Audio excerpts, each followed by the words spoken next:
Welcome back to another episode of the Paycheck to Daycheck podcast. My name is Ashley, and today is going to be a little bit different of an episode for us. If you're watching right now, you can tell that I am here by myself. This is going to be our very first solo show. Liz and her husband Casey are off on a big adventure. They are camping this week and super excited for them, but they have no access to Wi-Fi right now. So she could not, unfortunately, record this episode with me for the podcast today, but that's okay. We're going to do something a little bit different and a little bit fun. So stick with me, bear with me. Hopefully you guys enjoy it and learn some good stuff. We're going to be doing a Q&A style episode today for you guys. So we took some questions that we have received from our Instagram page, from our Facebook page, and just questions. I think I put like a question box up on my Instagram stories. So we're going to dive into some of them. There were some really good questions for this one, and maybe we can make this like a regular thing if you guys find this to be useful, because I think a lot of these questions, there's probably a lot of people that have them, honestly. The first question that we got is how to tell the authenticity of an item. You know, you might have something that is kind of higher end, like let's say there's a Louis Vuitton bag that you come across and you're wondering if it is authentic or not.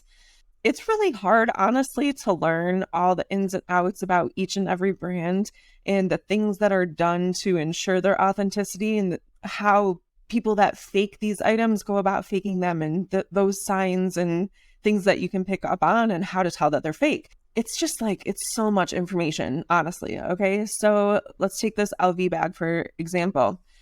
If it's something like that, I would definitely pay to have that authenticated. I'm definitely not going to go by like asking on a Facebook page or, you know, posting it on my Instagram stories to see what everyone else thinks. I would definitely pay to have something that high end authenticated just to be safe and just to be sure, because I don't want to list something that could jeopardize my eBay or my POSHMARK account and then get dinged for like having an authentic item. So I would definitely pay to have that authenticated. If it's something like, let's say Lululemon, we have a lot of people in this community actually that are kind of like professionals in identifying if something is fake or not, especially with specific brands like Patagonia, Lululemon, things like that.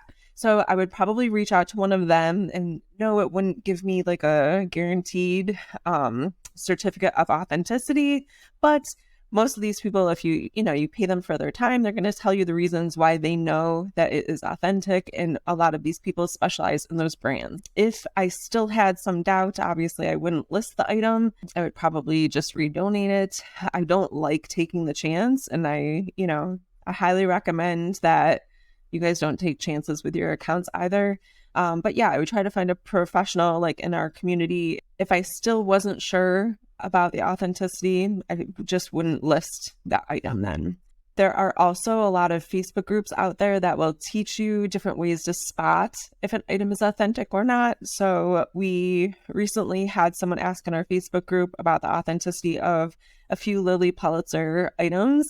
And I actually learned something new. I didn't know this, that Lilly Pulitzer on all their prints and fabrics, they will hide the word Lilly in each of their prints. And you just have to find it and make sure that it's authentic.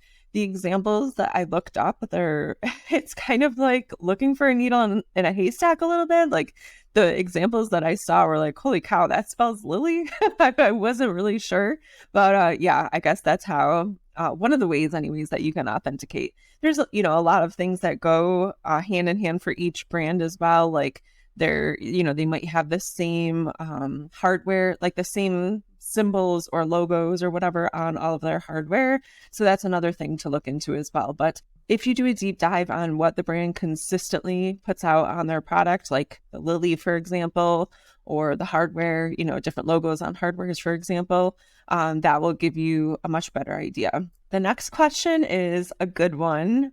It is, what strategies are we working on gearing up towards summer slowdown? This might sound a little bit hokey to you guys, but Liz and I have discussed this many, many times before, and we just don't buy into the whole idea of summer slowdown. Honestly, she and I have never experienced it, and there's plenty of other resellers out there that we are close to that have also never experienced it before. So honestly, I think that something like this is sort of a like a mindset shift sort of thing, where if we have a lot of other resellers in the community talking about experiencing summer slowdown every single year, then, if you enter the community as a new reseller and you hear other people talking about this summer slowdown thing, you're like, well, I'm sure I'm going to, experience it as well. So I better be prepared for it. Like, what can I do?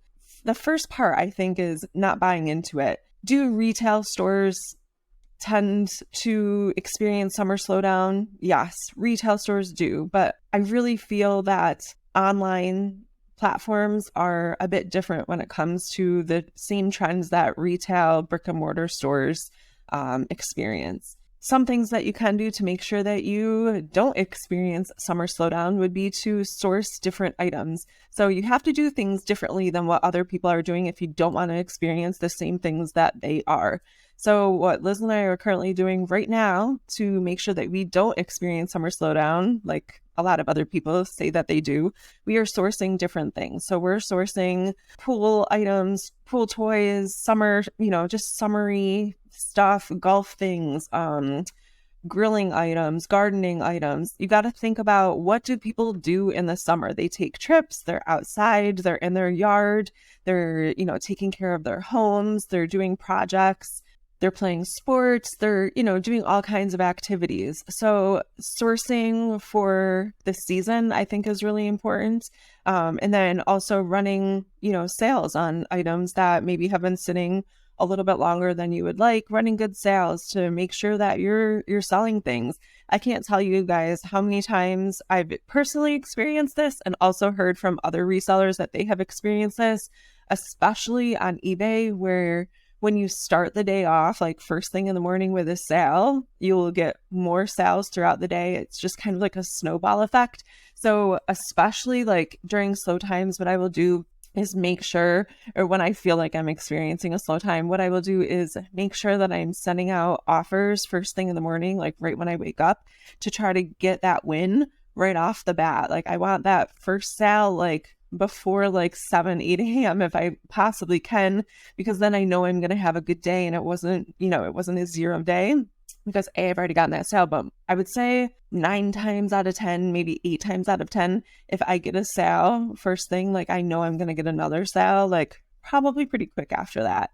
And then it just kind of snowballs from there, and it just ensures that I'm going to have a good day. So sending out those offers and running sales, I think, is really important as well. If you're experiencing kind of a lull in your business, whether that's summer slowdown or any time of year, really. Okay, so the next question is, let's see, I want to start a reselling business, but I am worried that it's too saturated already. Is now a good time to start, or did I miss the peak of reselling? So that's a good question.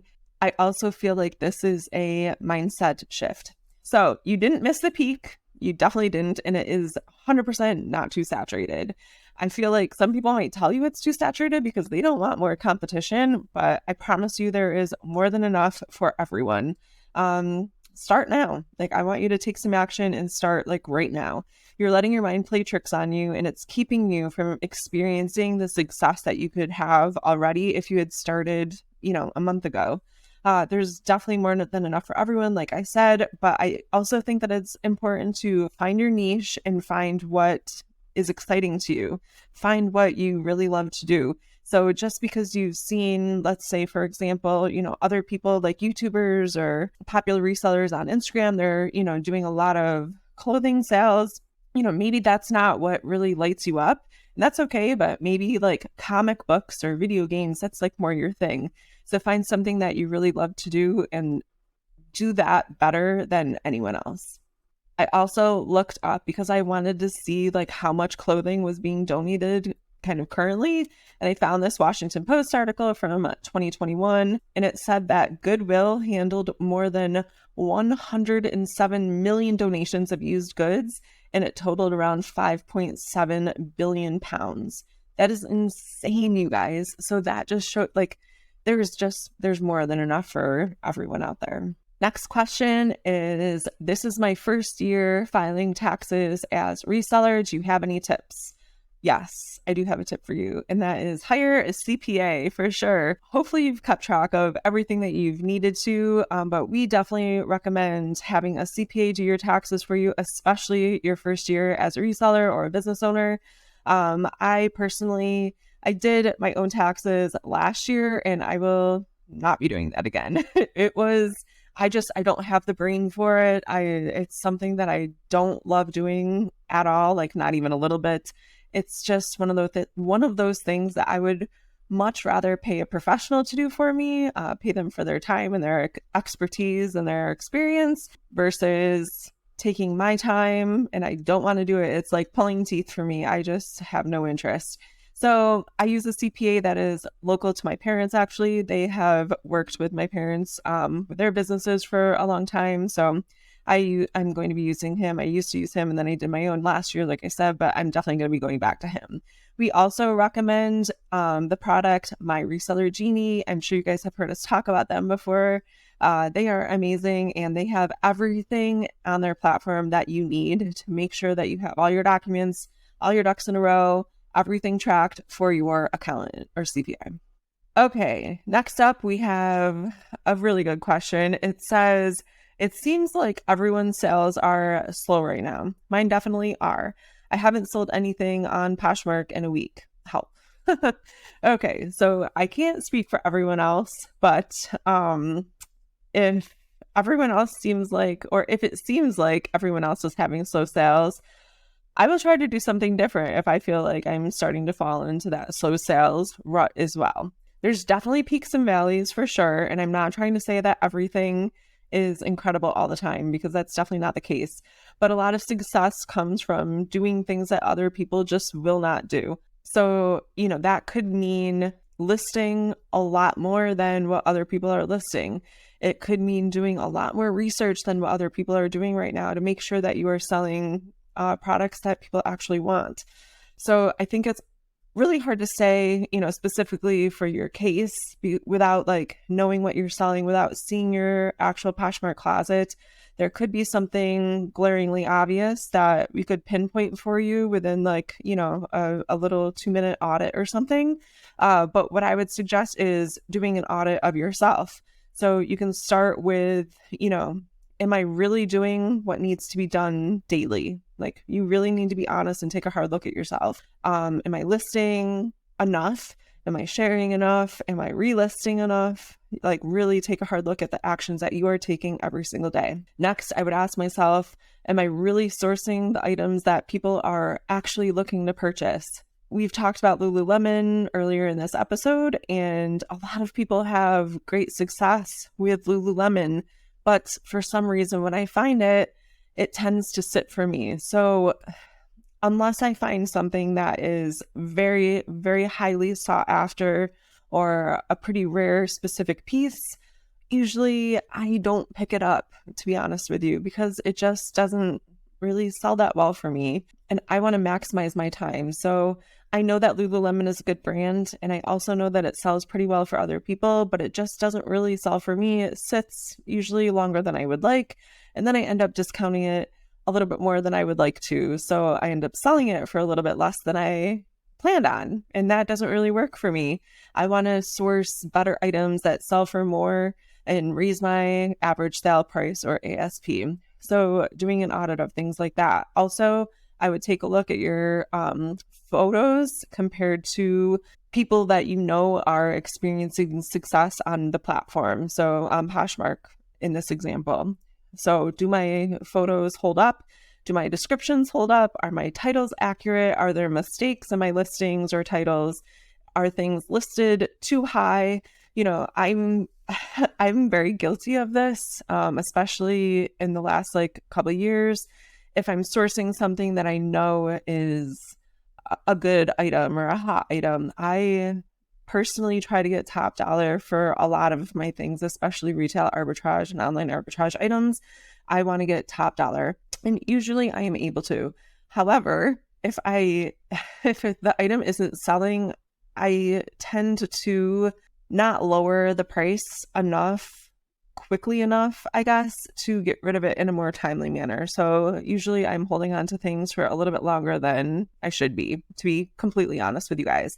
I need to get better at knowing that I list my items for top dollar and then being able to discount them in a timely manner so I'm not hanging on to things for as long as I currently am. Okay, so the next question actually ties pretty well into what we were just talking about. It says, I feel like sometimes the items that I'm listing don't sell as well for me as they do for other people. Why are they sitting so long? I feel like I'm sourcing the same quality and the same brands that they are, but theirs are selling and mine aren't. So there's a couple things that you're going to need to check on. The first is what we were just talking about is your pricing, making sure that you're not at like the top tier of pricing. If everyone else is, listing their item at $64.95 and yours is listed at $90, a lot of times people are going to bypass your $90 item because it's just priced too high. If there's plenty available in the same condition at $64.95, why would they pay $90 for it? I would also check the sell-through rate of these items. So it might seem like you are sourcing the same items or the same quality or same brands as these other people. I would definitely be checking the sell-through rate on the platform that you plan to list the item on. So whether that is POSHMARK, eBay, maybe it's both, Mercari, Depop, whatever, I would be checking on sell-through rate personally. A lot of times we see these, posts with like great brands and whatever, but the sell-through rate might be terrible and maybe they're sitting for a while, or maybe something that we should probably mention is that not everything that you see on Instagram today happened today. They could have posted their haul yesterday that they actually purchased a month ago, and then they magically sold one of the items from their haul 24 hours later, and then they post that as well. So it kind of looks like they did the haul, they posted it, yesterday, and then today they show you a picture of their sale, and maybe it did sell today, but they did the haul, they sourced those items a month ago. You can't believe everything that you see on social media, and you can't take it for face value, honestly. So I know firsthand a lot of things that people post aren't happening like in the moment. So, and sometimes I do this as well. Like I will take footage while I'm out sourcing or, record a video or something like that and then post it like a couple hours later or even maybe the next day. I know people that will post, hot items or BOLOs or Amazon leads or whatever it might be. And they could have been like really great a week ago or a month ago or 6 months ago. And maybe they're showing you how many of these items they sold and how much profit they made. But that doesn't mean that there's still a good pickup. It doesn't mean that you should go run out and buy them right now. So you really have to do your due diligence and make sure that the items that you're picking up fit your purchase criteria and are going to sell on the platforms that you plan to list them on based on your research, not based on what you are seeing from anyone else, but based on what you are seeing with your own eyes and making those decisions for your business, not what is good for anyone else's. Okay, and the last question for today is, how do I get more listings done per day? So short and sweet. There are a lot, not having a lot of details about, where this question came from or what your practices and strategies are currently. I'm going to give some specific and maybe some broad tips. So the first thing that I would recommend is doing batch work, which we have definitely talked about before in various episodes. If you are, let's say you're a clothing reseller, instead of going, let's say you do, a thrift store run today, and then you're going to do your listing tomorrow. So I would recommend, coming home and getting the cleaning of those items done. So then they are ready to photograph and list. So I'll do all my cleaning all at once. And then, the next day I will I'll photograph my shoes, all at one time. And then I'll move on to pants, and then I'll move on to shirts. So I'm photographing like items all at once. It kind of lets me get into a zone. So I'm not like jumping back and forth between shoes and pants and then a t-shirt and then a sweater and then a hoodie and then back to a shoe and, whatever, just kind of like chaos all over the place. I feel like I can get more done if I'm like, photographing shoes. I'm like one after the other. I'm doing the same setup, the same style photograph for every pair of shoes, same measurements and everything. So I think that's important. So after I photograph, then I will edit all the photographs. I use PhotoRoom, the app PhotoRoom, and I pay for that app. So I can remove the background on all of my product photos. So I'll do the background removal and straighten them if, needed and whatever, any cropping that needs to be done. Then I will upload them and start my drafts for the listings. And I still kind of like to keep like items together. So I'll do all my shoes first and then all my t-shirts and then all my dresses or whatever. If you are, not selling clothing, I would still recommend doing like items at the same time and batch working that way. I think it's going to really cut down on your time listing, and then you'll be able to get more done as well. I also find that kind of like challenging myself and setting a timer. So if my average, let's say, is 10 listings in 30 minutes, then I will challenge myself to get, like 13 or 14 done in that same amount of time. I'll set a timer and then just challenge myself and kind of like check off every time I get a listing done or, however many I want to photograph or whatever. So I'm trying to like race the clock a little bit, and I'm pretty competitive in general. Even if it's just like against myself, I want to be better every single day. If we can get 1% better every single day, that's a huge increase over the course of a year. Doing something like that, like setting a goal or a challenge for yourself to hit, I think that would help you get more done as well.